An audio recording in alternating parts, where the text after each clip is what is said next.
Buong tiyaga tayong tumakbo sa paligsahang nasa ating harapan.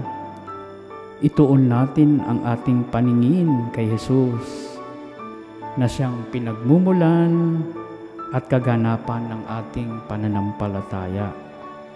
Ituon natin ang ating paningin kay Jesus at makikita natin siya sa mga bagay-bagay, sa mga pangyayari. Maririnig natin siya sa tuwing tayo ay nakikinig, nagdiriwang ng misa at nakikinig sa kanyang banal na salita.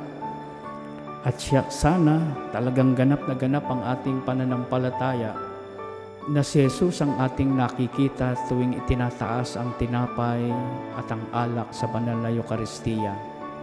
Kaya po pag itinaas ang tinapay at ang kalis, huwag po kayong tumungo. Itinataas po yan para inyong makita.